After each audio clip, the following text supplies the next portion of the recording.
Okay, welcome to Virtual Boston Azure. As most of you probably know, we've been meeting for the last 6 months or so virtually, and we've pivoted to this new format and trying something a little different tonight that I'll mention in a couple of minutes. But welcome everybody. This talk is on turning on your web application firewalls in Azure, and I have a day job at a company that runs entirely on Azure, and we have customers around the world. And one of the responsibilities I have is to keep an eye on cybersecurity threats. So I spend quite a bit of time on that. We have other people at my company who spend a lot of time on that. And I've been personally leaning into the web application firewall as one of the tools that could be added to my toolbox, or certainly my personal knowledge was low. So I've leaned into that recently to learn more about it, and I thought it would be a good talk to bring to Boston Azure or Virtual Boston Azure and share the experience with you all. So Bill, the most relevant part here is I founded Boston Azure about 10 years ago, and been enjoying their community and all the interactions with all you all ever since. I mentioned this. I don't think I mentioned that it's a combination of Virtual Boston Azure is a combination of Boston Azure and North Boston Azure. It is. So Veronica and I run the Boston Azure side. Jason runs the North Boston Azure side. And of course, we've always collaborated some, but we've totally joined forces here. And I think Veronica was mentioning this earlier on the call. If you have topics you'd like to see, speakers, anything like that, please let us know. We're always interested in more ideas. So first, a warning. I'm not going to talk about money beyond this slide. Azure features cost money, and I'm encouraging you to go and play around with Azure Front Door and Azure WAF and get to know them, but be aware that there are consequences to that exploration, financial consequences potentially. There are free options in Azure. Some services are free, and some, if you're new to Azure, you can get some non-free services for free for at least an amount of time that allows you to explore them. So I'll leave that link to otherwise speak for itself. Okay, so security awareness. We've just gone through a presidential election 4 years after the person on the bottom left was infamous, let's say. Anybody? Oh, I should mention, if you want to use the Slack channel for, I'm sorry, use the Teams messaging for any kind of questions or comments or anything. And I'm sure Jason and Veronica will keep an eye on it, and they'll let me know if there's anything that should draw my attention. And that's a benefit we have over an in-person event where we can actually have these side conversations, answer questions, and so forth. So, because I can't ask you directly to answer my question if you're virtual. So I was going to say, does anybody know who the person on the bottom left is?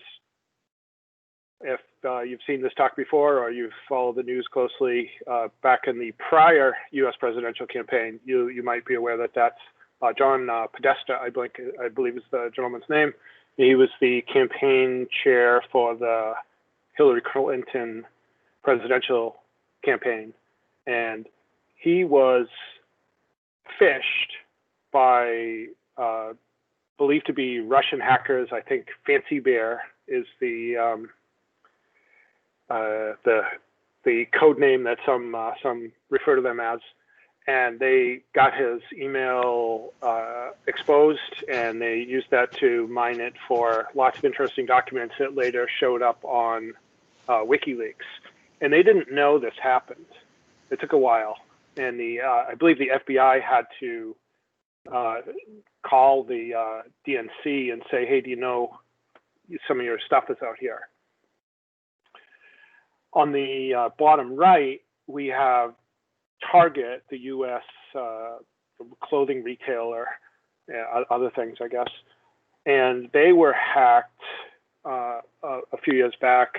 And famously, the attackers came in through an HVAC vendor, and they hung out in the Target network for a really long time because Target wasn't aware that they had been attacked.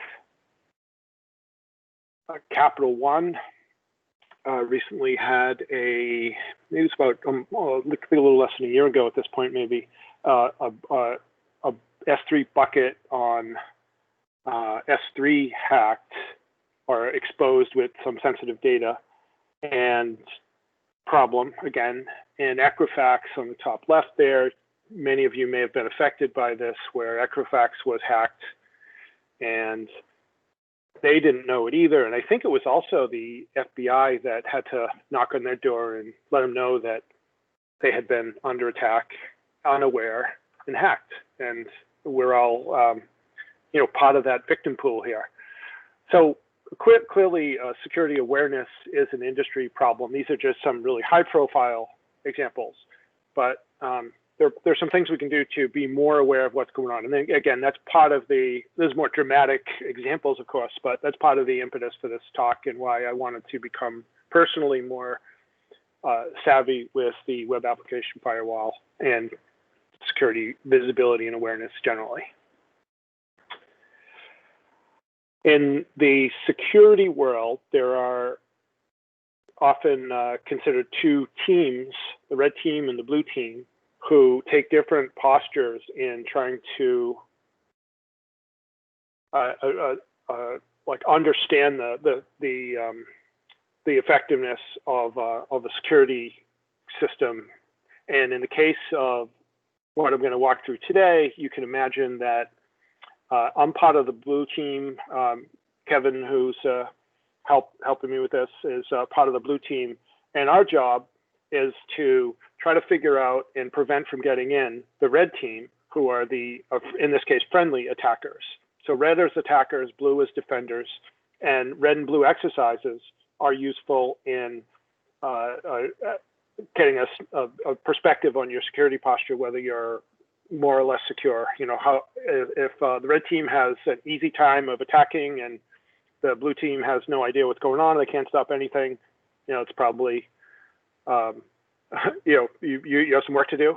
So anyway, that's kind of the mindset for today is I'm the blue team, and some of the folks who signed up to get access to the Azure subscription, an invitation went out 2 or 3 hours ago, I guess.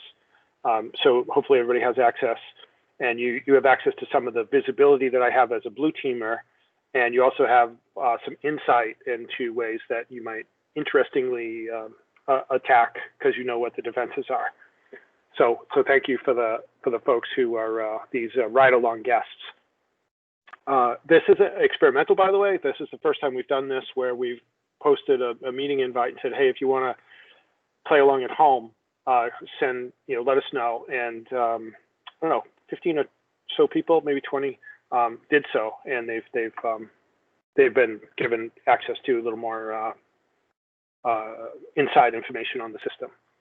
So, and I absolutely want feedback from any of those participants, and if you have any ideas for doing this kind of thing in the future, trying to make this COVID virtualization, virtual meeting mode more effective in some ways than the in-person mode. Can't wait to get back to in-person, but when we can't, let's try and make this as effective as possible. And this is a general point to anybody in the audience. I mentioned use the Teams chat if you have questions, and I just, off the top of my head, I poured out some of the buzzwords that I might mention during the talk here. So if you don't know what they are, it's okay to ask, and we're here to help and to educate, and may not have the answer to everybody's question.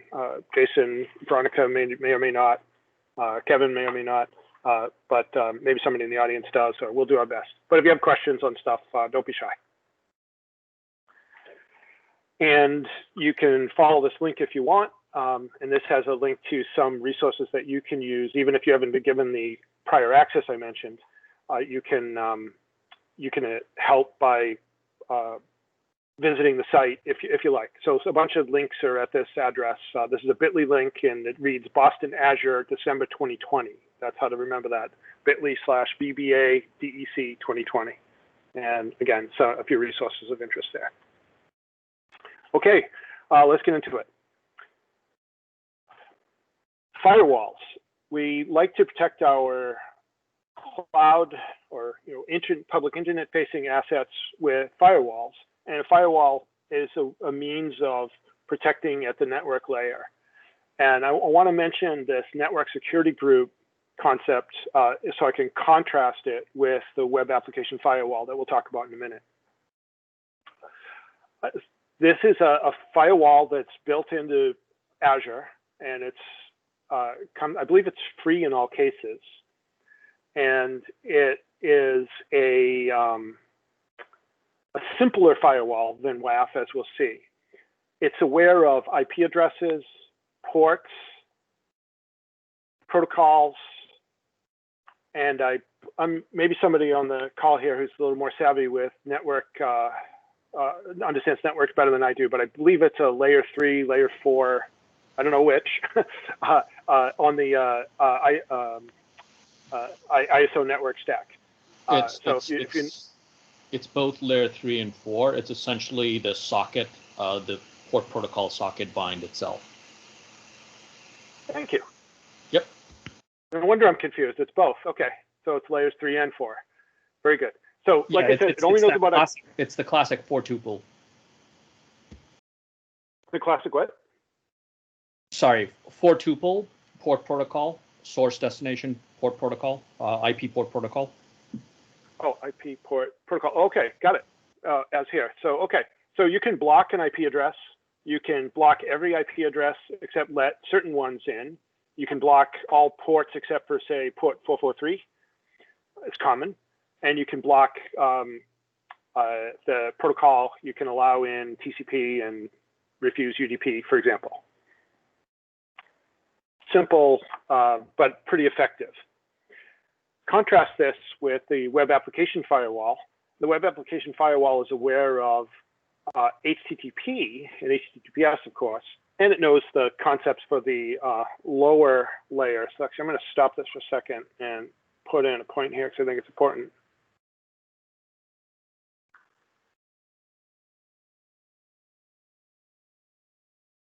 Fire that back up.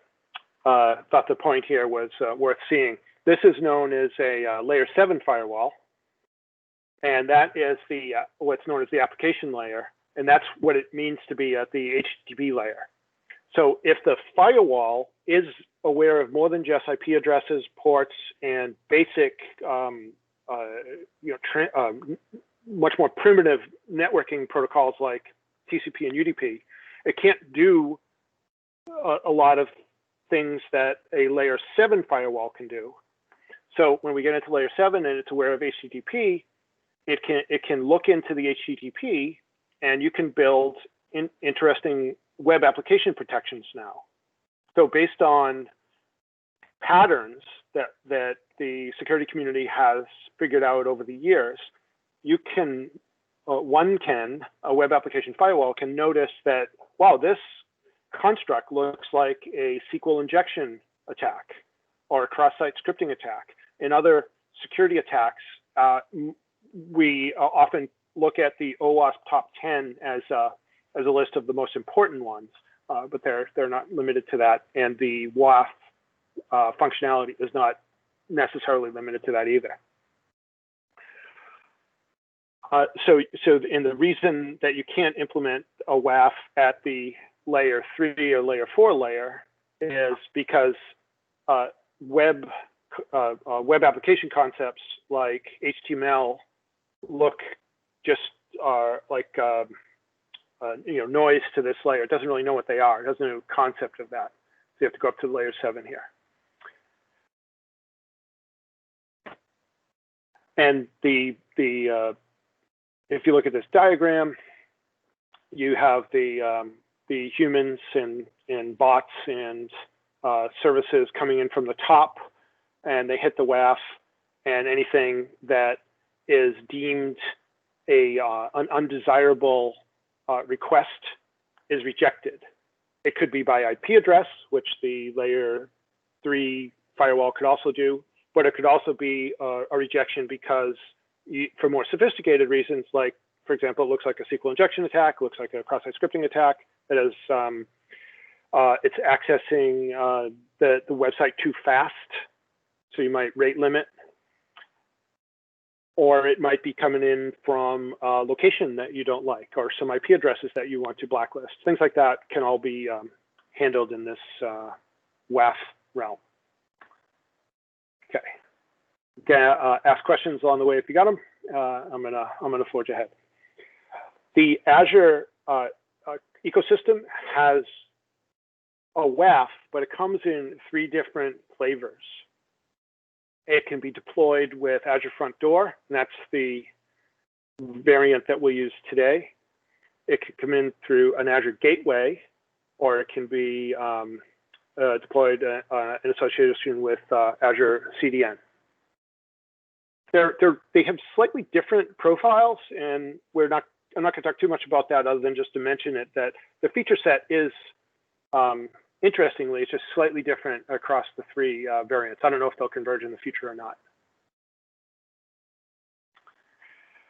And when we we deploy resources to the cloud, we think about, as good security practitioners, we think about defense in depth.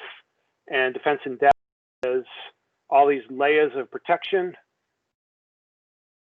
In reality, if we don't think hard or aren't diligent, we sometimes end up with basically void or no-op layers. Even though they're present, they might be useless. For example, a firewall that lets an NSG layer 3, layer 4 firewall that lets in all IP addresses in all protocols on all ports isn't really doing anything interesting.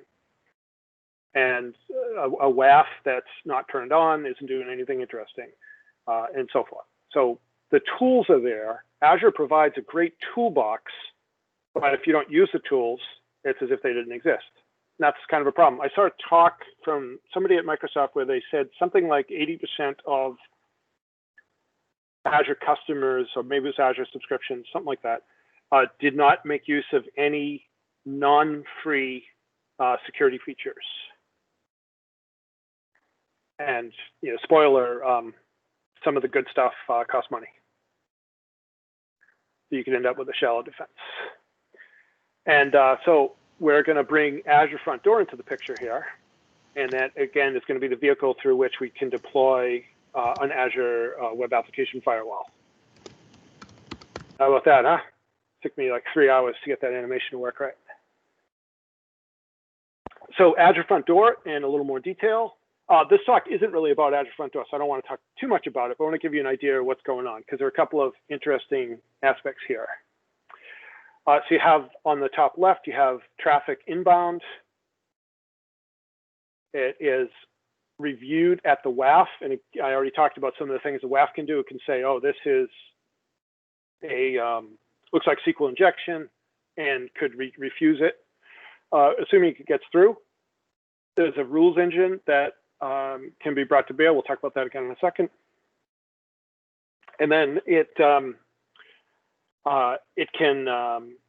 pass along the request to back-end servers, and it says origin A here, but there could be many servers on your back-end, and it would load balance across them if you did.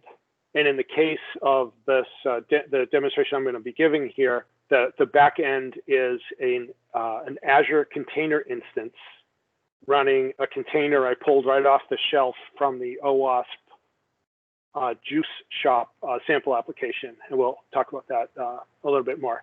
That's what's at the back end. So it hits the back end does its work. It's a web app, returns some data, and it sends it back to the client. One of the other things with this rules engine is that the rules engine can also work on the way out, and we'll see later that we can use this to bolster our security visibility beyond just the WAF here. and well, like I said, we'll get back to that. And then the payload is returned to the client. Okay, so we're going to get into demo mode. As I mentioned, with the system that we're going to exercise, OWASP Juice Shop app on an Azure Container Instance. This means we pulled a Docker container out of the public Docker registry published by OWASP, and we deployed it. Then we fronted it with an Azure front door. And then we configured within Azure front door the optional firewall, the optional WAF. And then what we're going to look at specifically are Azure Monitor to see the signals that we're getting from the firewall. Log Analytics is part of that. In there, we'll look at the Kusto query language, Kusto, to review the signals. We're going to attack it live here during the talk, just to see the burst of traffic and see what the WAF default rules can pick up. We're also going to talk about some other factors like custom rules and various kinds of rules. So we'll look at that in a little detail so you get to know what the WAF can do for you. And we'll also look at a scenario where we might want to correlate, as an example, storage access with application access to maybe you have the same attacker from afar. Okay, I'm going to hop into demo mode here. Let me get off of the slides.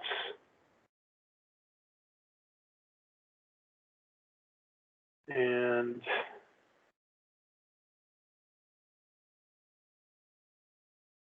I'm going to just hit the URL here. And we got a pop-up that says, welcome to Virtual Boston Azure. For any of you who know much about web development, you may be concerned that that's not how web applications are supposed to work, because this pop-up actually was achieved through, I'll do it again live here, through the search. Actually, let me do a search for Apple first. And this is a Juice Shop. You could buy juice online, I guess is the premise. This is the OWASP Juice Shop app. It's an intentionally vulnerable app. It's an application that somebody built that doesn't work very well from a security perspective, but it was done on purpose. So I think if I do iframe source equals JavaScript :alert, hey, Virtual Boston Azure. I'm going to type. Is that enough? Not enough.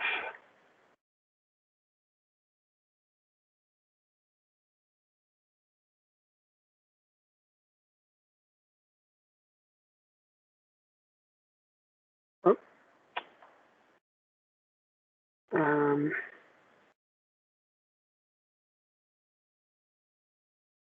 All right, I'm not sure what I did wrong there.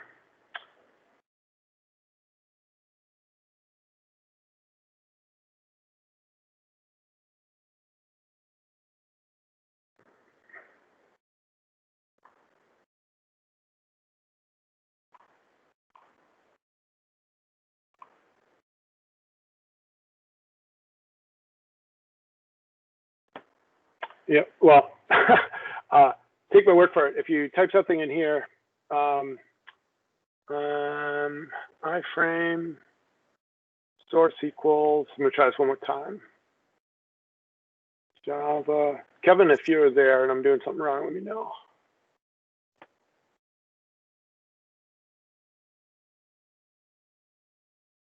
Maybe I need quotes.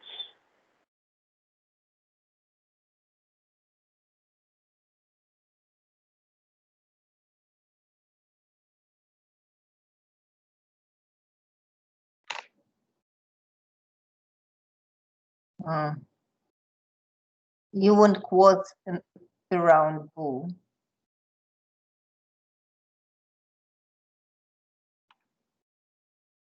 There we go. Okay. So this is supposed to, thank you, whoever helped me out there.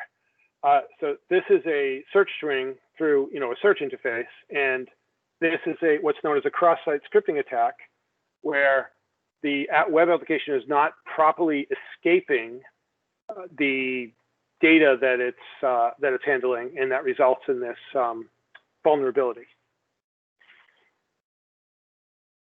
Okay. So that's kind of the problem. And even though this is an intentionally vulnerable application, we haven't, but our coworkers have all deployed code with security bugs in it.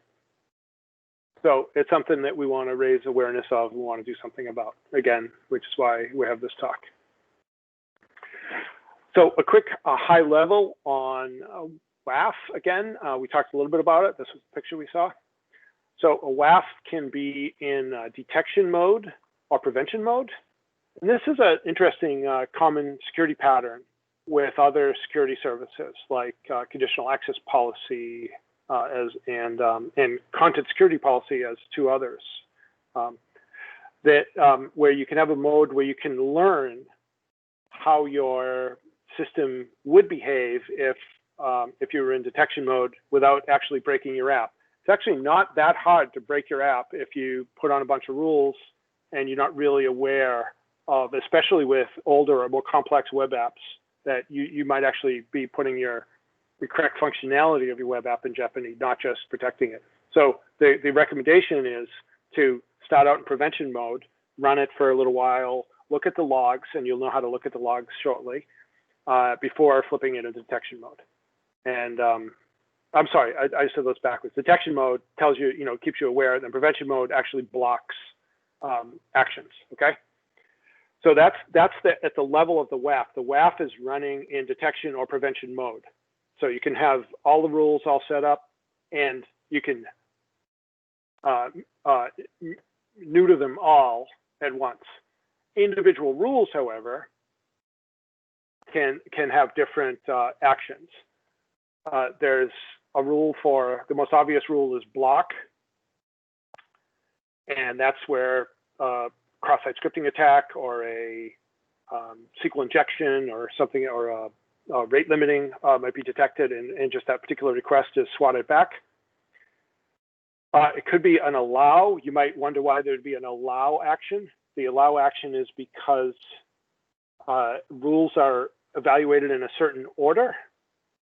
And suppose there was a WAF, a built-in rule that was useful, and you didn't want to turn it off, but there was a specific scenario, a particular construct that you wanted to support because your application needed it. The way to work that would be to create a custom rule that had an allow action that allowed that made it so that particular request could go through and reach the application, because once it hits a rule and it matches and it's allowed, then it won't process any other rules, so it won't be blocked. So that's why that's there. Then you can have an action that says just log it, or you can redirect to a different URL. So even if you have a block action down here, if the WAF mode is detection, it won't actually block, but it'll tell you in the logs that it would have blocked. Okay. There are different kinds of rules. There's a whole rule set that comes with the WAF, and we'll have a glance at that.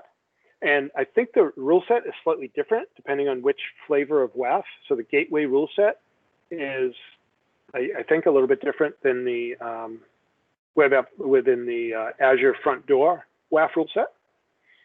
But here are some things you can do in the Azure front door variant. IP allow list and block lists, geographic-based constraints, so we can have it so that only, for example, US-based IP addresses are allowed in and all others are rejected.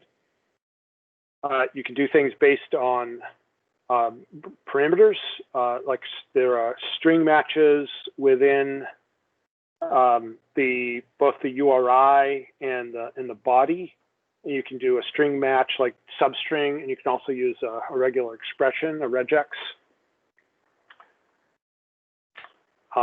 You can have rules that care about whether it's a get or a put or whatnot, post, etc. You can base on size. So if you're worried about if your application doesn't need any HTTP requests larger than a certain size, you can block based on that. And rate limiting. So this is from a single client IP address. If they're using too many of your resources, this is unlikely to happen with a human on the other end, a single human, but is more likely would happen with a bot or a scraper or something. And for I mentioned there was different kinds of rule sets. Azure has some. These are the ones you can customize. These you can build your own rules, but the Azure ones come out of the box. That they have certain rules that deal with cross-site scripting, Java. Some of these are language or platform, toolkit specific, interestingly, and some are regular, web, OWASP top 10 sorts of protections. There's a whole stack. Microsoft manages these. You can turn some off, but I don't believe there's any way to edit them, and I also don't believe there's any way to see them, to see what the rule is, or at least not through the portal UI. They have coming on board some bot protections. So if you want to defend against bots, that's coming attraction too. That's really all I wanted to mention there. So let's go and briefly mention what Juice Shop itself is. I already talked about it a little bit, and this is the page. You can deploy this in just a couple of minutes with Azure Container Instance, for example, like I did.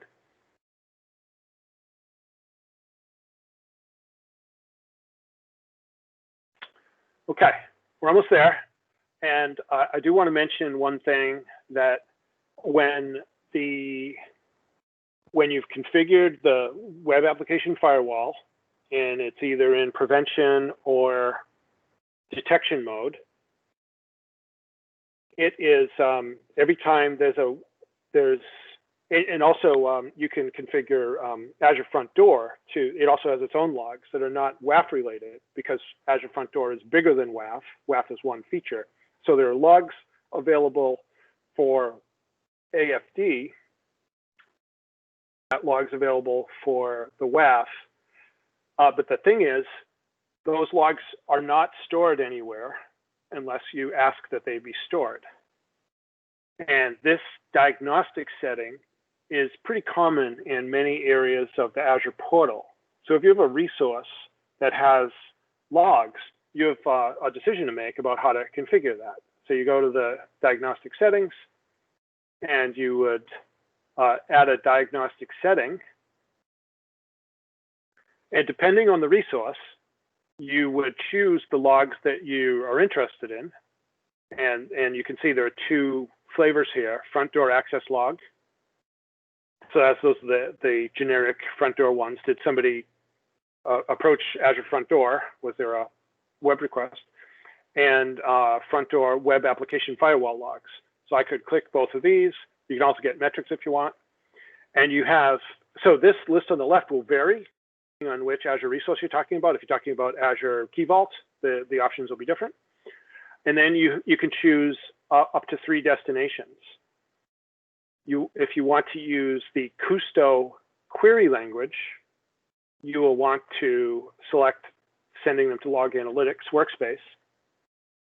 This is also what would enable them to be available if you do a little more setup to import your workspace in Sentinel. And you choose your subscription, you choose the Log Analytics workspace. There's probably one called Juice Shop. Yep. So this is one set. You can do this for accessing Kusto. If I didn't mention it, Kusto will keep, or Log Analytics will keep your data around for 90 days. And then it will fall off the end. Another option is to archive it to Azure Storage. And Azure Storage, as you know, when I popped it up here, let's see. oh yeah, it popped up for retention days, and this only applies to Azure Storage. But if I want to keep it for 90 days, that would be the same as log analytics. But if I want to keep it forever, I can just say 0, and I'll have them forever. So this might be more useful for auditing purposes. Somebody's going to come in at the end of the year and wants to see your WAF logs. You might want to do it that way. So I've already configured a log analytics workspace, and I've already configured my settings. So I'm not going to save this, but that's how you would do it. This one at the bottom, stream to an event hub.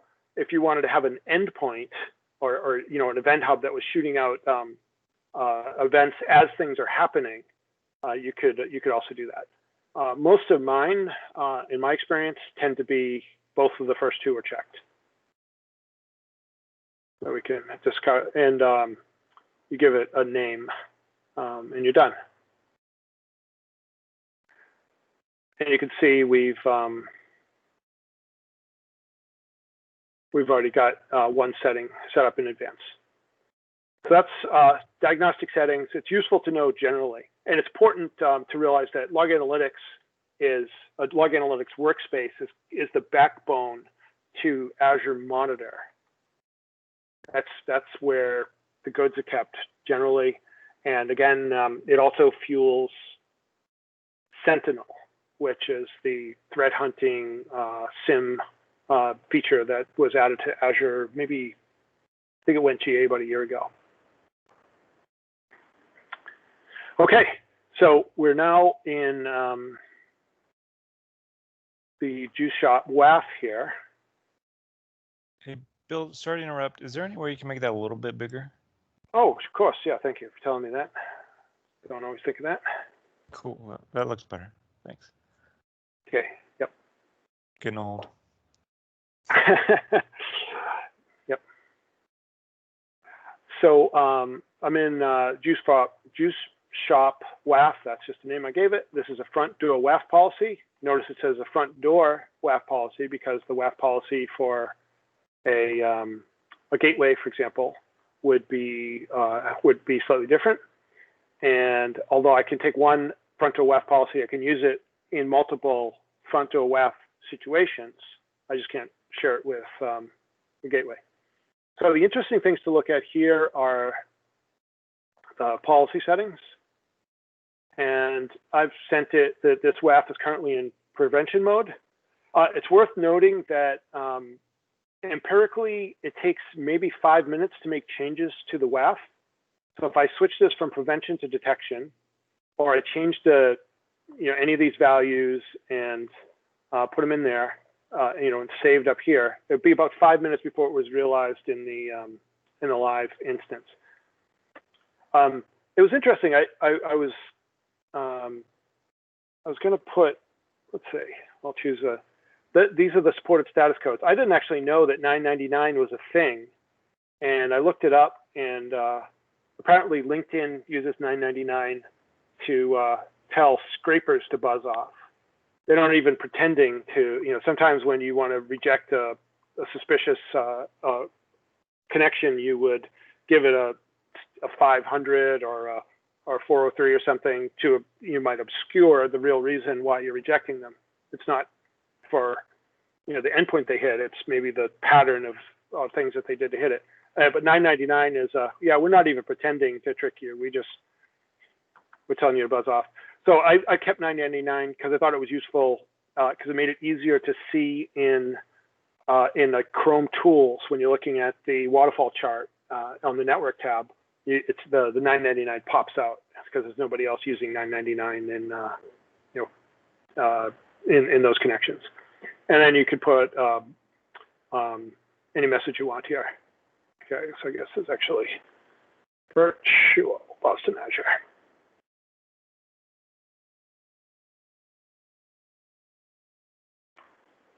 Actually, I don't want to save that because it'll take it takes like a minute to save. So I'm going to discard that. Let's go down to the manage rules. These are all by Microsoft. I don't get to change these, although I can enable or disable individual rules. or I could change it to from a block to, like I could take this one and I could change it to a redirect, or it's a block now, I can change it to allow. And again, I didn't mean to do that. That probably would take about a minute to finish. I'll scroll on this page while it's doing its work. Again, these are all managed by Microsoft. So you can see that some of them are a little bit esoteric. I don't know what they all are. I know what some of them are. But just scrolling down here, cross-site scripting, PHP, no script cross-site scripting injection, some IE, Internet Explorer specific things, SQL injection, and so forth. So it's a bunch of them here, and it's a pretty rich set. Suspicious Java class detected.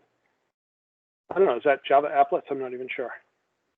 So you can see that it just finished now updating the policy. So it takes a little time to save, but then it's going to be about another 5 minutes before whatever I changed from block to allow, this first one, is before it takes effect in the actual WAF.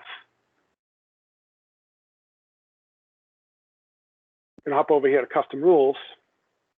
And these are a bunch of rules that are in this tenant. You can have up to, I believe it's 100 custom rules. So you can't have an infinite number.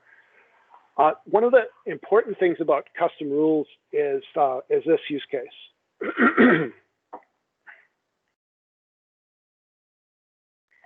Imagine a scenario where your red team and blue team are doing their thing, and they actually discover a vulnerability. But your application is out in the wild, it's deployed. How do you, so one way to deal with it is to go fix the vulnerability and redeploy your application everywhere. But that's not always possible. And one common, if I understand it correctly, the use in the industry of a WAF is to surgically block attacks on those vulnerabilities while your dev team is fixing the underlying code. So you might, I don't know, maybe you can't deploy till next week for good reasons. You could create a WAF custom rule to craft maybe 1 or 2 or 3 custom rules to craft a defense for the for whatever issue was at hand. It was discovered. And let's try lots of stuff here.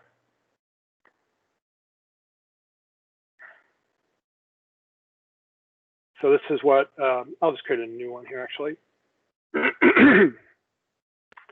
Add a custom rule. You give it a name. Virtual Boston Azure test.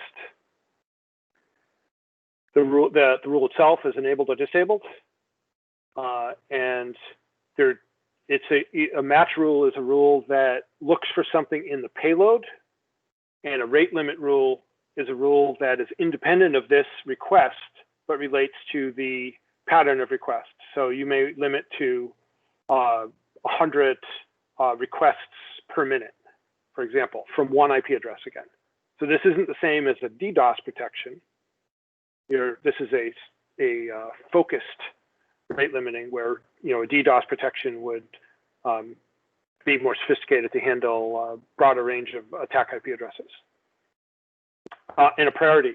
So every one of these rules is evaluated in order. The highest priority one is the lowest number, so at the top. So number 29 is evaluated, and the last one would be block iframe. So we have to give it a number.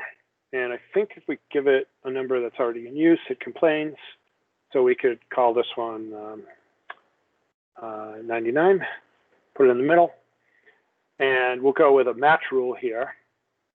Match type is can be geolocation.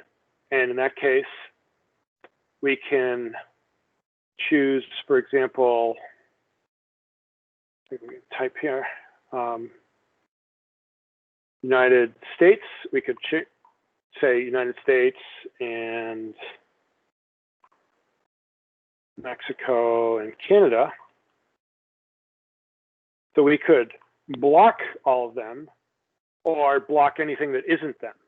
So the way this is currently crafted, it would say if it's any of these three countries, then down here deny traffic. So it's probably not what I want. I probably want is not. Or you could pick, you know, if it was you know, a particular country attacking you, you could choose the countries that are attacking you or that you don't want to accept traffic from and do it the other way. But you probably get the point there. And you can add the rule. You can also have compound conditions here. So if I want something else to also be true, if they're coming from, you know, this country rule and probably doesn't make sense to have two geolocation ones, but I could have a string-based rule where if the maybe the payload, the request body, contains something, you know, X, Y, Z, whatever, you know, that your red team, blue team has come up with, or anyway, so you can have this multiple rules, and you know, you can go on. It could be a little more complex, and then you can add the rule, and it becomes part of your defenses. Let's discard that and look at. Let's add another rule again, just to look at different options. And we could do one that is based on a string, and that when you're doing a string, you can, again, these can be compounded. So you might want to do only HTTP gets.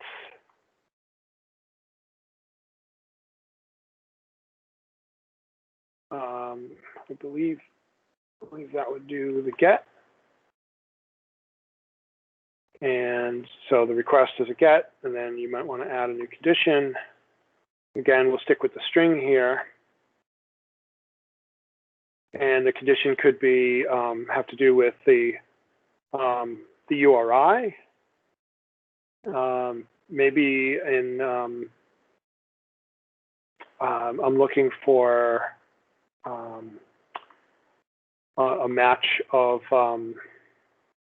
just maybe some SQL commenting string. It could, you know, this could be anything. It could be contained. So this is, no matter how big the string is, if this SQL --, which isn't a real attack value, but you get the point, I think. Anywhere in the URI, which is the whole URL, up to the fragments indicator, then it matches.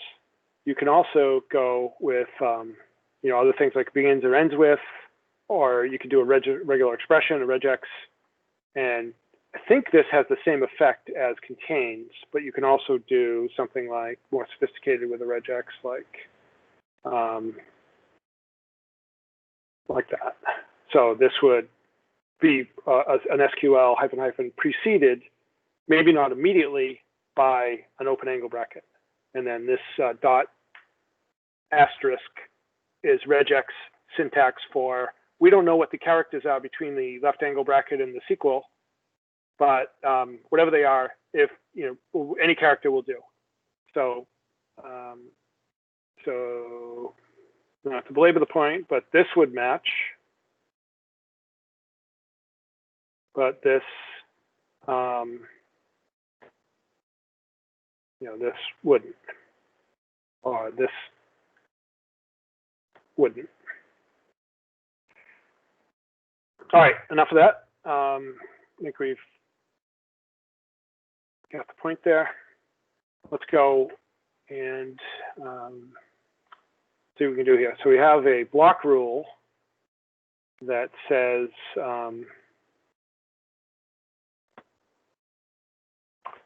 I don't think I mentioned you can transform too. You can do lowercase trim URL encode and decode, might be handy. So we have a block rule for URI contains word search.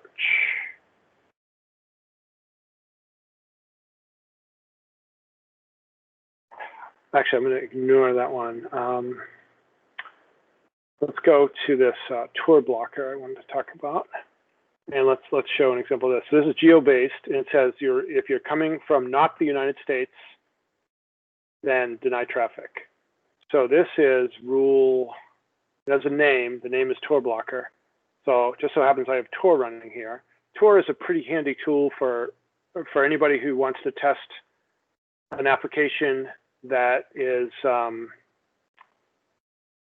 where you want to test it from a variety of locations, including other countries. So Tor is very nice that when you get what's called a Tor exit node, that Tor exit node will likely be not in the US. So this is Tor itself. It's helping me realize that there might be a problem there, but I don't care. I'm attacking anyway, or I'm trying to hit the site. So welcome. So you might recognize this string from the WAF properties. So this was rejected by the WAF, and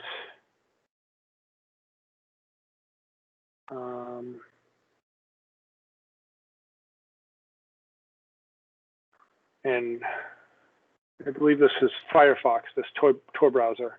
So we can look at the network traffic. I guess we don't need any of this. We can just try and hit it again. And we can see the 999 status here. And the page never made it back. There was no page. And you can also see that the browser, just because that's what browsers do, it went looking for the favorite icon, favicon ICO file, and that was also rejected because it's not accepting traffic from outside the US. And if we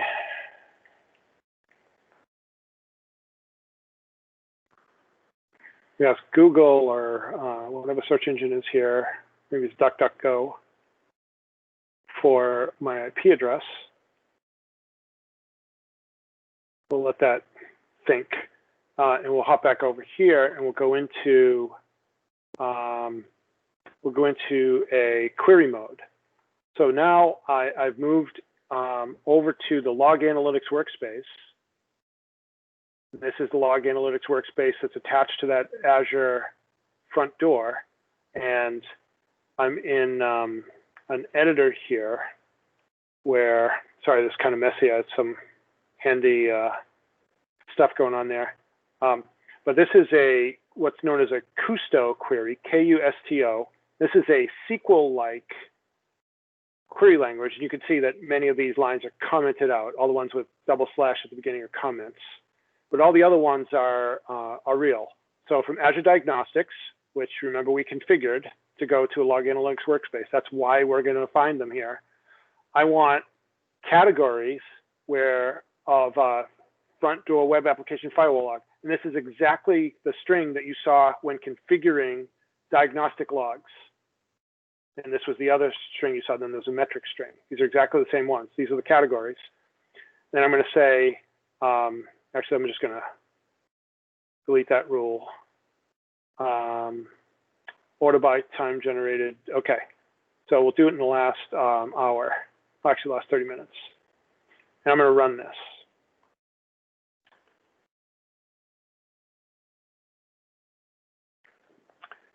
Everybody hanging in there while Kusto gets our data? Okay. So it is, I'm in local time, and I probably did this 3 minutes ago, and we have a hit here. So I did three, so I guess two of these are, well, actually, let's see what they are. So let me make this bigger.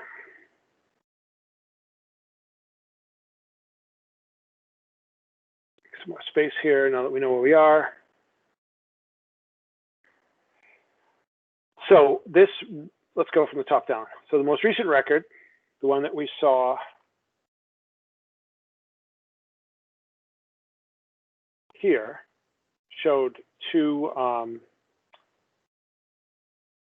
rejections.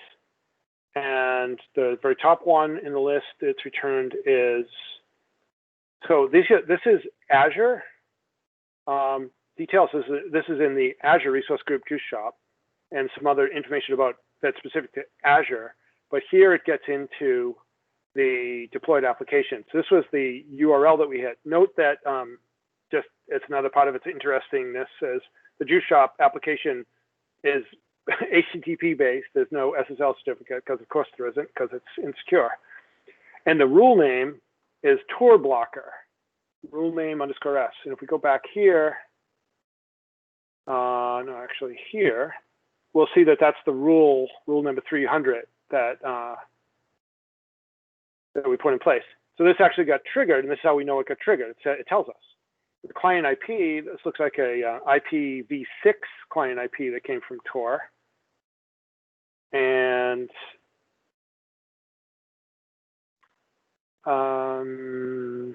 the action was block. That was on the rule. And then the policy for the whole WAF is in prevention mode. So as long as these both are true, it's going to do whatever the policy says when you block in prevention mode.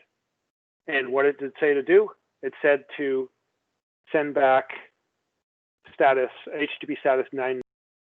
That's what we got. Whoops, what have I done? Uh-oh. Sorry, I clicked on, let me hide my toolbar so I don't accidentally hit it again.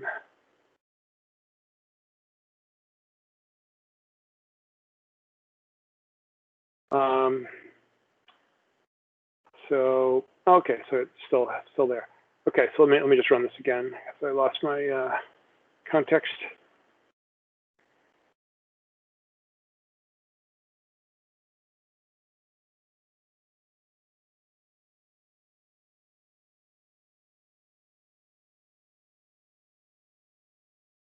So the first one was Tor blocker and came from Azure Diagnostics. Good thing we set that up. Otherwise, we'd be blind. And is there anything else interesting in here? I want to see the URL. There's no, look at this one. So yeah, so this was the favicon. The other one was just the root. So we've identified the two hits. These two they correlate. And then the third one was just plain. I don't know why the third one didn't hit the, didn't go for the favicon. I'm not sure why it did it the second time and not the first time. At any rate, there you have it. That's what Tor is, that's what accessing it from Tor gets us. So we can, let's go explore here a little further. So if anybody who was given access, who signed up for the extra access, I don't know if you've, or anybody at all. I also gave the link at the beginning. If you access it from Tor, I should be able to see your requests pop up here as rejections, as long as the Tor exit node is outside the US, which is most of them, so not 100% though. So I can expressly look for rule name equals block.js. So I can look for a particular rule. This is Custo again. It allows me to filter based on any of the attributes in this record. I can look for policy mode, or I can look for Azure Diagnostics is actually the higher a bit up here, the very first thing in the Custo query. But all these things are fair game to include in your analysis, including IP addresses. So now I'm going to do a couple things. So I'm going to switch to only look for the block.js rule. And I'm going to go beyond last 30 minutes. I go last week. And I did something wrong. There we go. And there are 19 Tor blocks, for that rule recently. And 844. Actually, let me go to, I'm in local time. So, I don't have a,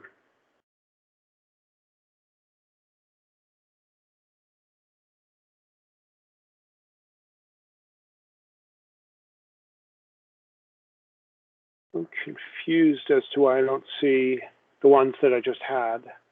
Where'd they go?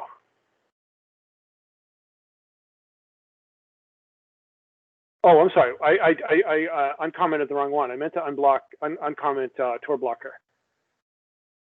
So we only want to see Tor blocker ones. Here are just the Tor blocker ones. So this has the couple from the last, should have the couple from the last few minutes. Again, it doesn't, 6:35 and it's 7:10. All right, what have I done wrong? Oh, and again, I edited the wrong one. So it says not equal instead of equal. All right, this is what you got to deal with me being up for, I usually start my days pretty early, tired. So 7:01, we got the 3, that looks like it ties down. Okay, and then, you know, we can go back and we can look at some from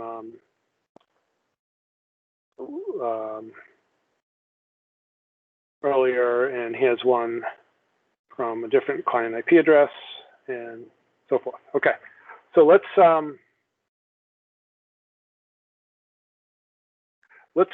attack this application. Kevin, if you're standing by, could you unleash the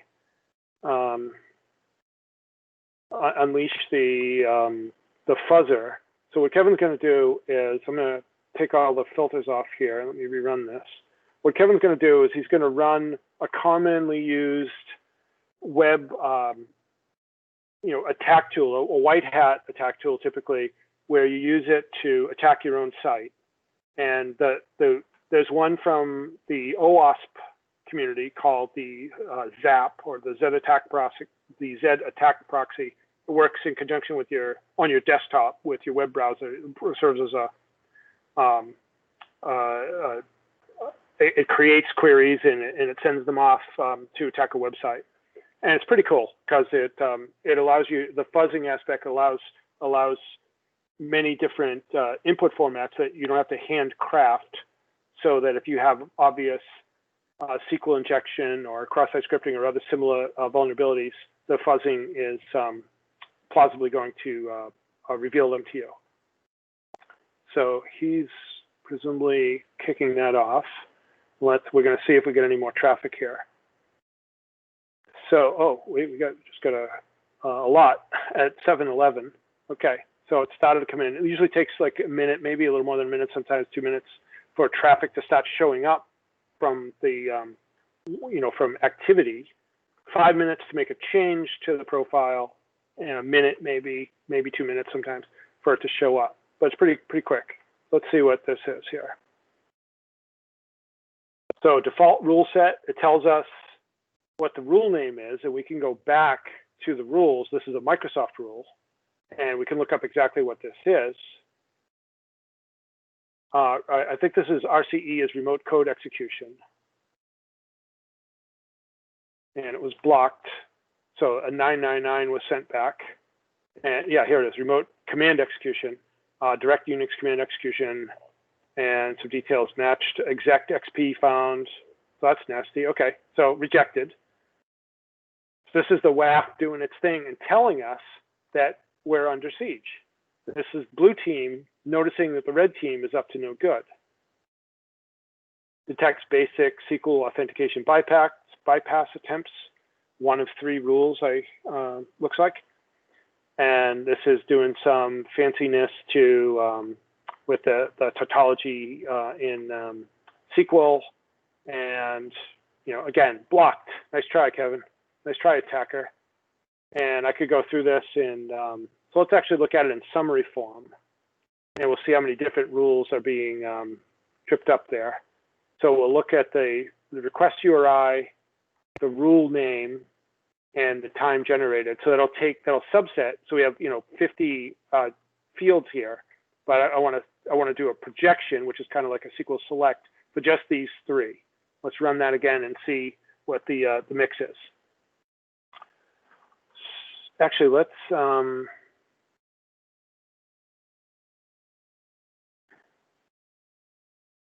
let me try. I'm gonna add one more field, I guess. I think there's a verb It tells us whether it's to post or put or get. Oh, is there not? Anybody see it?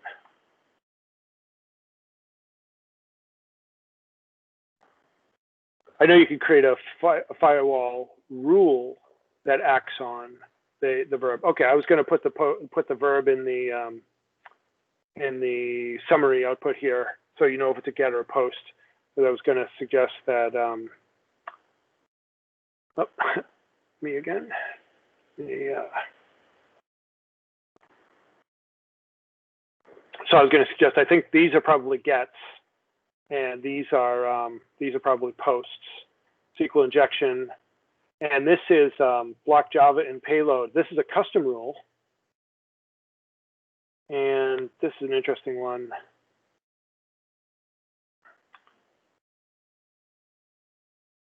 Well, we'll talk about this a little at the end. So that's most of the talk, where I wanted to show you. I'm not going to show you how to set up a WAF like the Azure front door and stuff. That's not the interesting part of this. The key I want to focus on is the WAF, how to use it, what you can do with it, how to exercise it, and this is most of what I wanted to say about the WAF. Let me see. So there's other functionality that you might want to weave in. So I'm going to pivot over and talk about a couple other points there. So one thing I shared was, oops, let me get this off screen.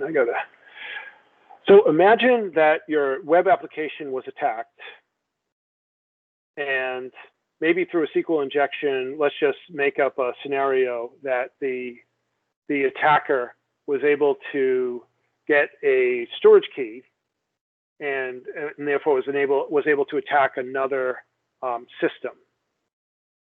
So, and I set up a fake simulation here. This is an Azure blob that is public. I don't really need a key, but just to have the scenario. My IP address is 108 and ends in 134. And if I also do something nasty with Juice Shop, I can, let me just go back here, from the same IP address. And one thing I'm going to do, I know this will cause it to get upset. So I've just accessed Juice Shop, and the WAF blocked me. And of course, I could look at Chrome tools, and I'd see the 999 HTTP status. And I've also accessed. I wasn't blocked because there's no WAF in front of it. The blob, website that I mentioned over here. It's just a simple one-page website that I put up just so we'd have something to visit. And again, it's at 108 to 134. So again, if I look at this, we should see the 999 here.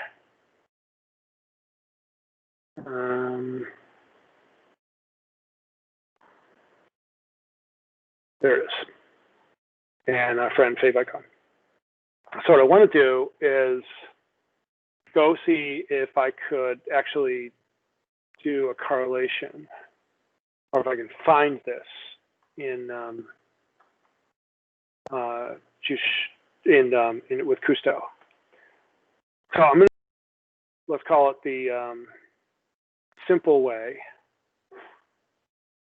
which is I'm going to search for the IP address that actually, well, we could do this. Let's see if it's shown up yet. rsnake. That's I know a dude with a hacker handle rsnake.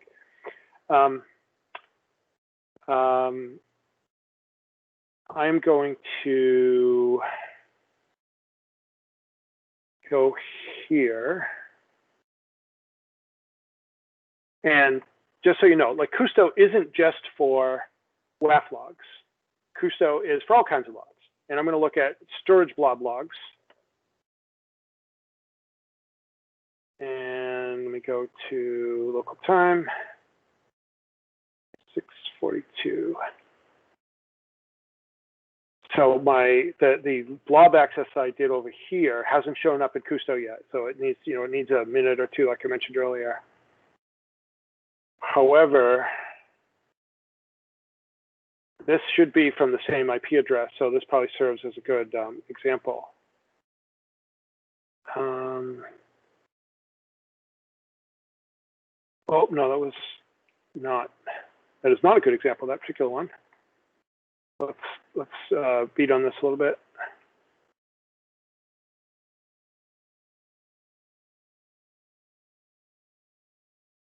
In order by.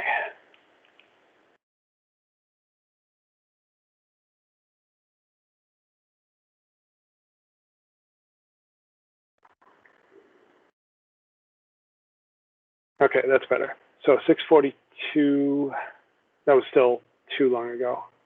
Oh, that wasn't a good fit. So I think that was probably from Tor. It was a authentication type was anonymous.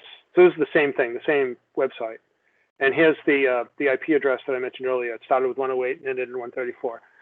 So if I know one side of this, either the storage side or the WAF side, you can correlate across them, of course, right? Because you have the ability to search by IP address in either one. So I can say where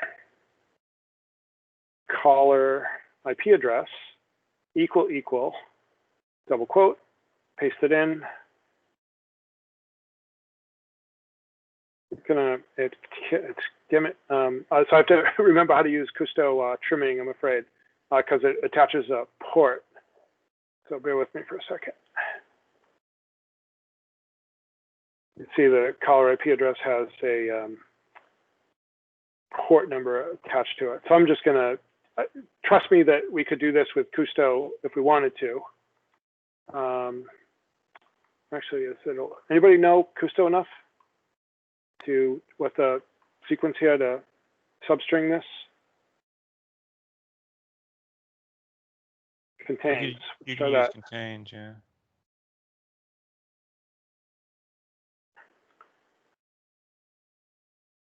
Okay, so and here's the one I actually just did live. So it took a couple minutes and showed up. So we'll pivot over to this one.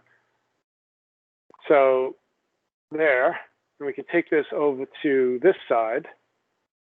And I'm just going to add this as a condition on here. Is it the same? It isn't.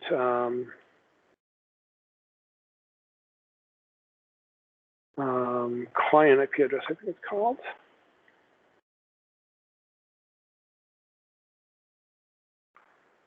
Contains, and we can run that, and we should get the same thing. So we correlate. It's not an elegant correlation, but we can correlate that the information from one stream of logs, storage, and another stream of logs, WAF, are coming from the same source. And I'm not smart enough to know how to do this yet, but I'm pretty confident there'd be a way to do this in a single Kusto query, and I'll figure that out at some point. And I believe you can all, I would also expect you to do the same exact thing in Sentinel. And Sentinel also allows you to bring in further security signals. So a really interesting one might also be, for example, an address from which they authenticated to Azure Active Directory. So you're building a bigger picture here. And while I'm in here, I'm going to hop over to, okay, so let me go back to this mode here. So I think we've seen what happens with the fuzzing. So this was a big blast of all kinds of stuff rejected, all kinds of different rules. And I do want to make the point that we can do the same thing over in, so let me grab this, over in Sentinel, where Sentinel is, as I mentioned, this is the SIEM, S-I-E-M,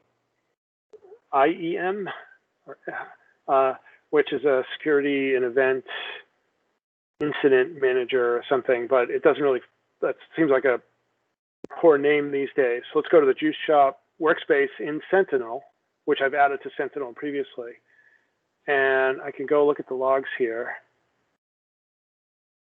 And it is the same Custo query environment.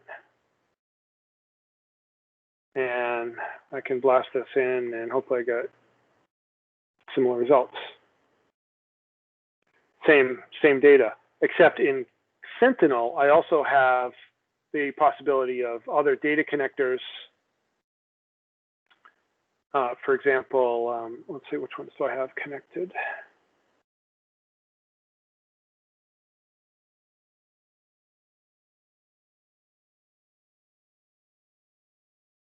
So Azure Security Center and WAF I've added here. That's what we're, that's the one we're comparing. But I can also add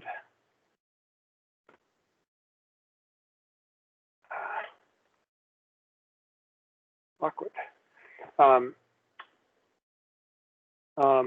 You can even add from outside. There's Azure Arc, which can bring in signals from other places. I don't know if that's the same thing as this. But you can bring in signals from outside. A lot of vendor stuff here. Azure Active Directory. You see them all. I won't read them all to you. Azure Activity is control plane logs. That is, somebody took a control plane action, like created an Azure front door or configured a resource in some way that's control plane, like maybe scaled a website, scaled a VM. And those would all show up as activity logs, whereas data plane logs are within the resources themselves. So Azure Activity wouldn't show me that a URL came in through the WAF and was picked up as, it was detected by a WAF rule. It wouldn't tell me that, but it could be used to correlate, for example, if the same IP address was used for both. So, you can see how big this list is. DNS, bunch of vendor stuff, and so forth. So Sentinel can serve as a unified place to look at all the signals. And another thing to know about Sentinel that's very, very interesting is, let me see, Azure Security Center is good at certain things. For example, for what's sometimes called posture management, which says that I have 100 virtual machines, but 73 of them are no longer up to date. They need a patch. And I have a SQL database that has a firewall that's wide open. And I have another VM that doesn't have the hard disk encrypted. So these are kind of static, kind of snapshot things that tell you the posture of your assets from a security perspective. And Azure Security Center will determine those things, and what you get imported into Sentinel isn't that you have 100 virtual machines and the version of the operating system they're running. What you get imported is the baked analysis done by Security Center, which says, hey, it looks like these are vulnerable because they're out of patch, or this doesn't have the right firewall setting, or this isn't configured, isn't encrypted. So you get, security signals, not raw data, which is better, I would say.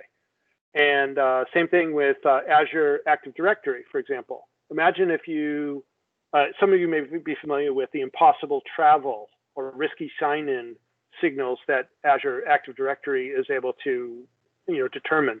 Those are the kinds of signals that would be brought into Sentinel, not somebody logged in here and there and there and there, and then it's up to you to write a query to figure out that it's a suspicious sign-in. No, AAT is going to figure that out for you and send you that pre-baked signal. So you have more powerful ability to combine, true security signals within Sentinel. All right, so I am going to look at one more thing here, and one with an open. We do. So I'm going to come back to that in a minute. Let me leave that open. Let me hop back to slides. and we're going to talk about some lessons learned briefly. So in my travel so far, and this is a travel I've been, so Kevin, who's been helping with this, we've been on this together. So he deserves a lot of the credit for stuff we figured out. Here's an interesting one. So we made this, I made this mistake. Set up Azure front door, flipped on the WAF, put it in, I put it in front of the Azure Container Instance running the app, the OWASP Use Shop app. And I thought I had this, let's see, am I cool enough to do this? Let's say pen color Azure. So this is what I thought we had. But that's not really what you get by default. What you get by default is, if somebody enters the front door, comes through the Azure front door, cool, and then they that'll pipe them through the WAF, and then they'll go to Azure Container Instance. But also, what they can do is they can basically go around that because in part because of Azure Front Door's flexibility, it's happy to be a front end for workloads running pretty much anywhere. It could be an AWS virtual machine. So what you need to do is you need to, at the network layer in the ACI, in this case, you need to configure it to only allow IP addresses that are coming from the Azure front door. Otherwise, if it's discovered, and it's the public internet, it will be discovered and attacked. People can go, even though this is what you intended, attackers can come directly in there. They can just skip the WAF because this has a public endpoint. So beware of that. That was a, oh, that's what's going on kind of moment.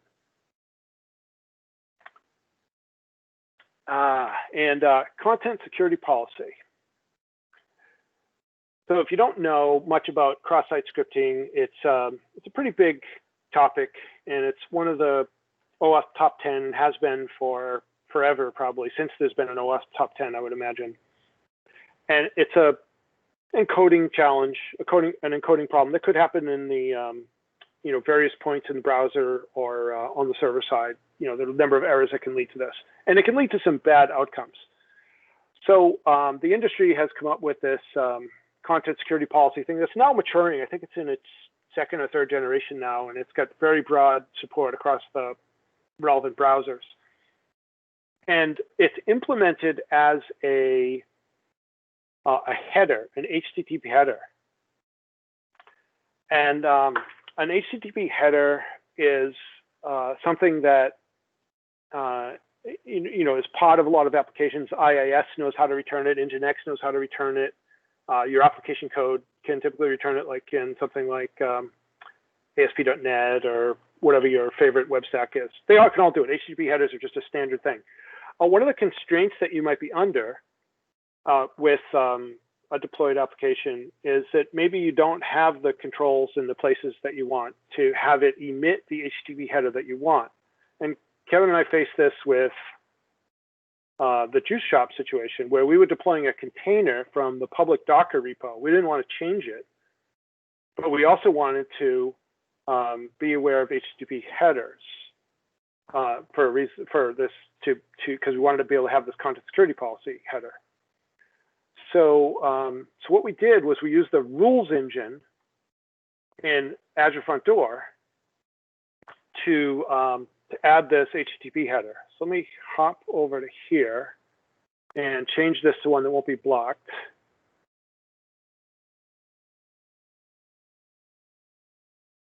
And I guess it can be any of these. So this is the header that was added through the Azure Front Door rules engine. And it's a report-only URI. It could also be in enforce mode. It's not. We made during this demo, the WAF was in enforce mode, not report mode, not detect mode. And similarly, I'm saying that content security policy also has the 2 modes. But it is reporting to something. So we've given it a report URI here. Let me just briefly show that in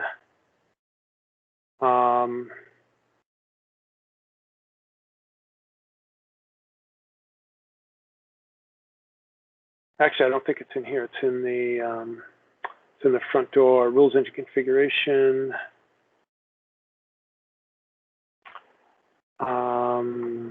One rule. This is the rule. The rule has a name, the content security policy injector. It's a response header as opposed to a request header. It appends it as opposed to, say, replaces it or something else. And this is the header name and the header value. And they're the same as what we see here, header name and header value. And what this does is if the content security policy enforcer that's baked into the web browser, Chrome supports it, Firefox supports it, all your phones support it, everybody supports it these days. If it detects a violation, it will report it to this URL, cspcatcher.azurewebsites.net, API, HTTP trigger to, etc. So if we go back here, and actually we look at the network stream, we see this HTTP trigger 2. That's the same thing that's mentioned here. So what's happening is the browser detects cross-site scripting, and then it follows the directions and it reports it here to the via this by invoking a HTTP post out to this this trigger endpoint. And that one didn't work. I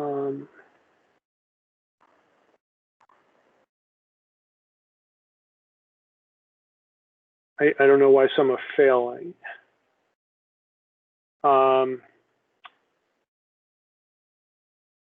At any rate, so it might be something currently wrong with it. But what it's been doing all the time, and let me bring up Slack here, is we've configured it to go to an Azure function and then to an Azure logic app, and then the logic app integrates it with Slack, which is the thing that logic apps are pretty good at. So if we look at this, so these were from earlier today. So you can see that these were reports, the CSP capture and all this. And if you follow this, if you understand what content security policy is like, these are actual resources in the page. Some of them are noisy, not interesting, but some of them actually point you at a line of code that might be being exploited, and your web developers can like it's column number almost 800,000 because it's probably an Angular file that's been compressed to minimize it for JSS content, JavaScript content. So that's why it's this line number. So it's really a line number. I followed some of these and I found actual code. Okay, so that's the interesting part there is that you can do this with Azure. You can use Azure tools to do it, and this is the code for the Azure function somewhere here. And you just create a default Azure function and just replace the default in C#, and just replace the default one with this code, and you should be in business. It's not very sophisticated. It parses what's coming from the browser, and it packages it up, and basically it forwards it to Logic App. And the reason it forwards it to Logic App is because Logic Apps have this nice integration with Slack. You can also have the Logic App forward it to an email, or I think a cool one would be if it could even forward it back to Sentinel, so that you would have browser-only signals included in your attack profile. And on that point, let me jump back here. So I showed those. Okay, go to the next page. So this, this URL, actually this URL here. So for the web developers out there, how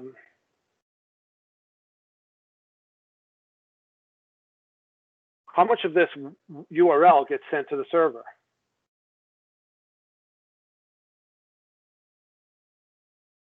The domain / stops at the pound. Yeah. So I maybe relearned this while setting up rules and banging my head against the wall on the WAF, because I was looking for things like, well, what if they're searching for something suspicious? And that was the first example I gave. If we hop back over here, I should have consulted Jason, who's a very experienced web developer, among other things, was my, so this one, somebody's hacking JuiceSharp right now because it gives you these this leaderboard stuff. It's kind of cool. So if we do this, and this cross-site scripting attack, it turns out that because this is all due to data to the right of the fragment indicator, which is the technical name for the pound there, is it doesn't go to the server. So you're not going to detect that with the WAF. So this application has vulnerabilities that are cross-site scripting with vulnerabilities that are not visible to the WAF no matter how hard you try if WAF is your only tool. Thus, the content security policy is super valuable to supplement your visibility that you get from the WAF to add this kind of visibility through that reporting endpoint, as we just showed. It can show up in Slack, but it'd be nice if it showed up maybe in back in a log analytics location where it could be brought into Sentinel. And let's get back here. And as it turns out, this is a URL that this is a, you may also recognize this is, I don't know if this is because it's Angular, the JuiceSharp app is Angular based. I don't know if this is because of that, but I know Socket.io is separate from Angular, but might be used by it. But anyway, it uses this to routinely send back signals to the server about the leaderboard. I just showed you, which one was it? One of them had, there was a blue indicator, maybe I dismissed it. It had a blue indicator that said that the leaderboard, a new skill was unlocked or a new level was reached by you. It's constantly sending signals back. So it actually turns out that not for reasons that you thought, but you could actually look for this stuff as long as you looked for it in a URL like this, because it's in the payload here. It's sending this, it just as a coincidence for its leaderboard stuff. It's let me get rid of that. God, those annotations. Oops.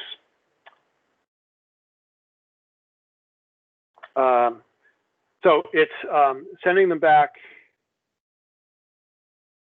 Let me try this again.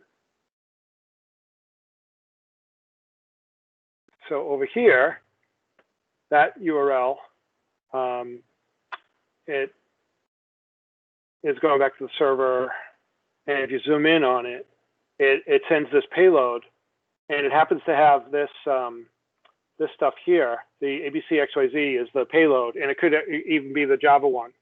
So it's blocking these requests, even though it doesn't block the search thing. So it blocks it because it's trying to send it to the leaderboard to say, hey, somebody has successfully done a cross-site scripting attack, and I want to track this on the server, even though that would be a feature that would never show up in a real application. So that was kind of interesting. And where are we? Just got those. And that reveals itself. I hope that made sense. It's a kind of a non-intuitive point. But if I research for this now, These are that rule that's blocking for JavaScript, embedded JavaScript in the that's where we're here now. In the URL, JavaScript, but it's picking it up in the wrong place, but it is picking it up. And if we look at this, oops,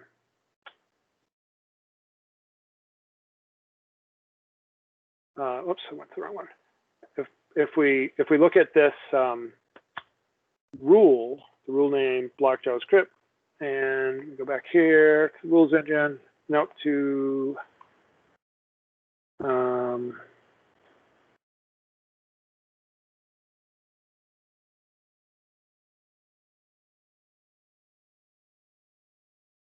let me go back here and we'll go to WAF.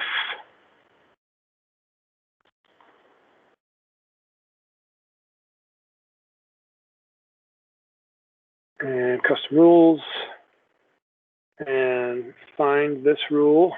It's right here. Zoom in, go in and have a look.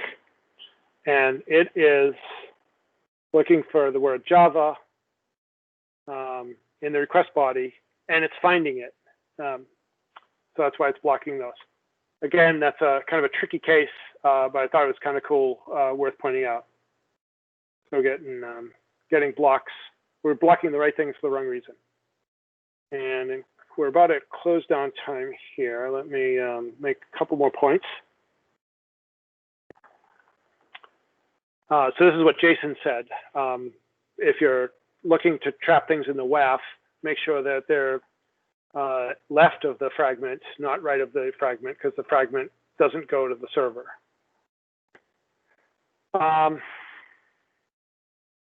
So this is not really much to say here, other than that some of these signals can be a little tricky.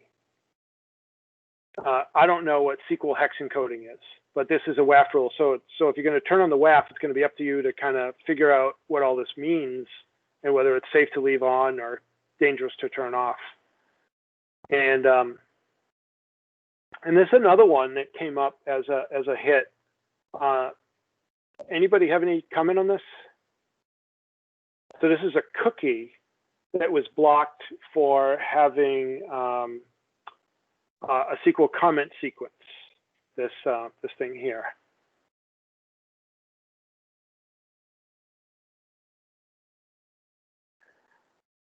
So the thing is, it's noticing this, but this came up sporadically and only for a short amount of time, because I think this was just random data.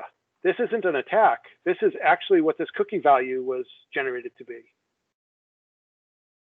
So, you know, this would be pretty hard to find in the real world, and ultimately could cause a bug in your application, right? If accesses happen to include this legitimately, and very rarely, because it's random, you could, you know, that's one of the tricky things about a WAF. The people analyzing your WAF signals would need to know this too, like to know that it's a false positive. So thanks again to Kevin for all your help. Let us know at Virtual Boston Azure on Twitter, or you all know how to email us or tweet at us or post in the meetup, or anywhere. There's 100 ways to reach us these days, it seems. If the talks or whatnot. If anybody has comments on this, and what I tried to do, which I don't think I was very successful at, but first try, is to give some people additional access, and so if they want to try some of this stuff at home and run some of the Custo queries and see their own signals showing up there, et cetera, that they have that as a little more of a deeper exploration. So with that, I'll stick these slides on Coding Out Loud, blog.coding out loud, and I will take questions. And otherwise, that's it. So are there any questions? I think we had a couple of questions from Ajit. So if he's still around and wants to ask them, Ajit, feel free to unmute yourself.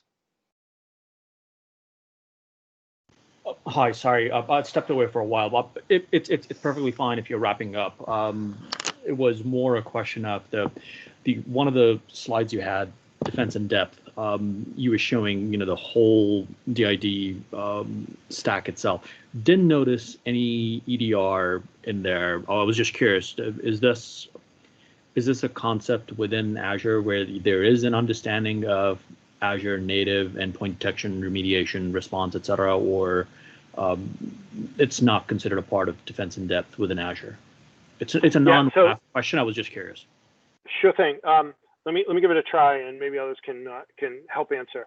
So, if I understand correctly, the question centers around: does Azure know what is part of Azure, like which endpoints? No, not that. When your slide that you had for defense in depth, right? I mean, it showed kind of a layered approach to security, right? So you have the firewall, then you have the SSL offloads, then you have WAFs, load balancers, et cetera, et cetera. But I just didn't notice endpoint detection response itself. So I was just wondering, is this understood as a native tool within Azure, or? I see. That was it. Again, like I said, it's a non-WAF question, but. Sure. So I think first of all, that diagram was not intended to be fully comprehensive, just kind of like, okay, hey, there's a lot of tools you can bring. But for the like, would Microsoft or Windows Defender be I think that's Microsoft's endpoint protection tool. So if you're on a Windows server or Windows client, for example, Windows desktop, that I guess in Azure it would be Windows Server. That Windows Defender would be the endpoint, like the agent would be running on that endpoint, and then you would use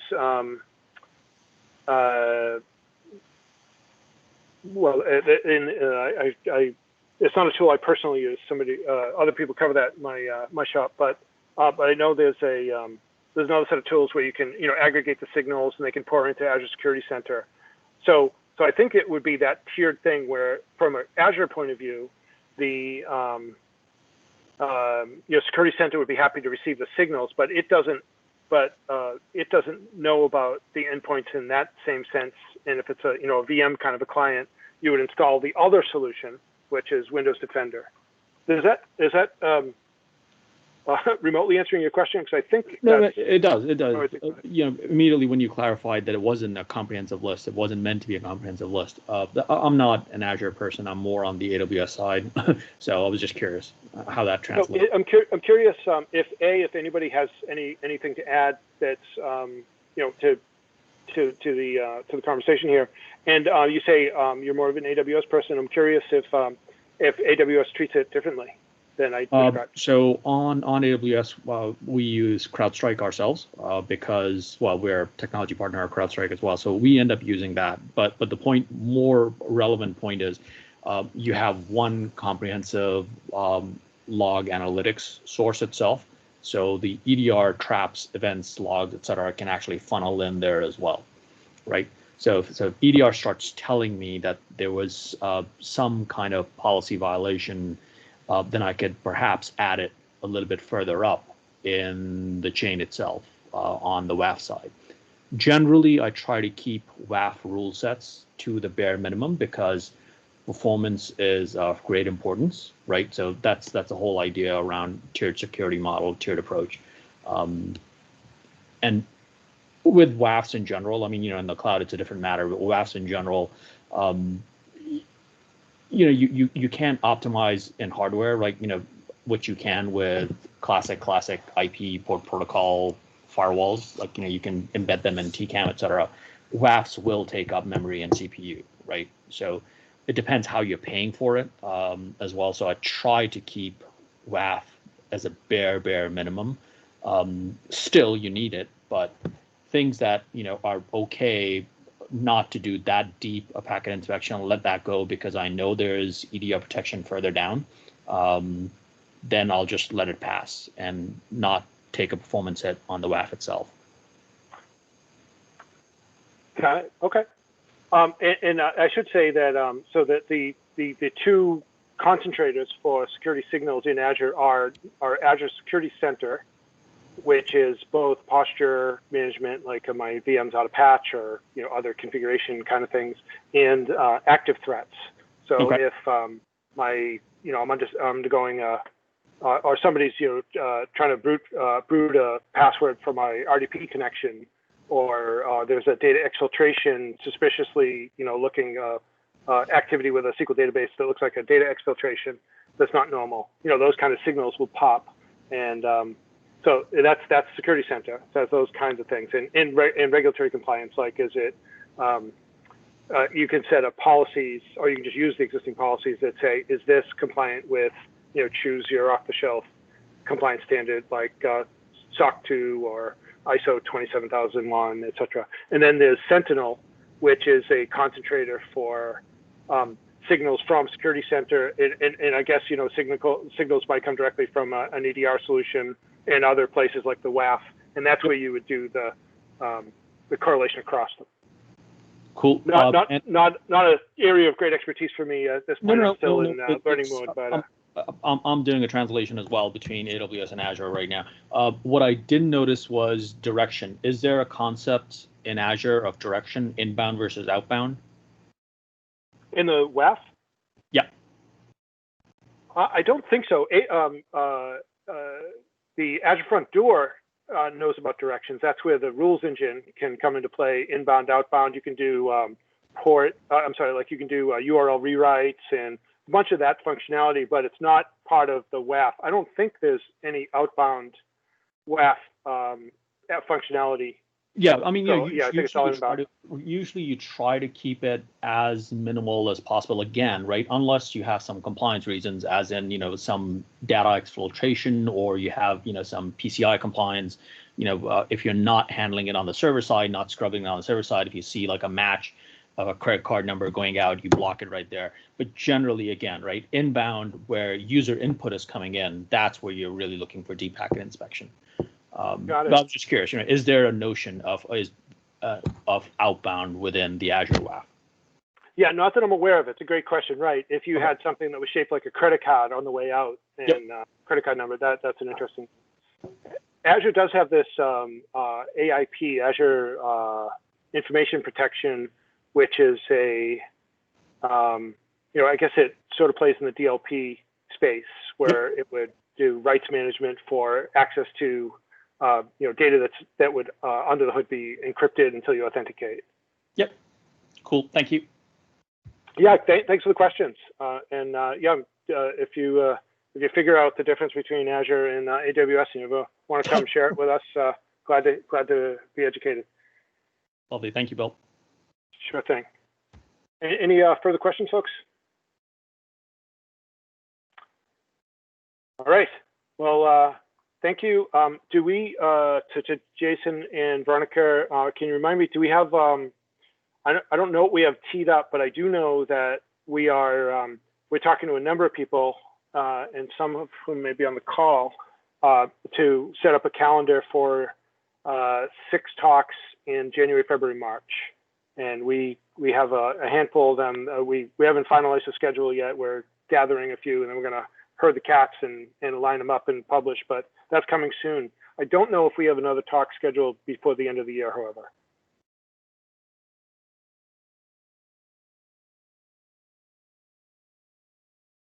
Go ahead, Jason. Sorry, I'm going to get the AKS talk on the calendar probably the 3rd week of this month. It's going to be a Tuesday, though. I'll post it on the Meetup site, but it's going to be an extended version of what I gave at the New Hampshire Code Camp. Fantastic.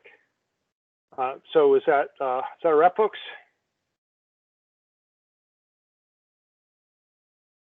I guess that's a wrap. So thanks everybody for joining our event. Feedback welcome, and stay safe out there, and we'll talk to you, see you in a couple of weeks at the Jason's AKS talk, and have a nice holiday.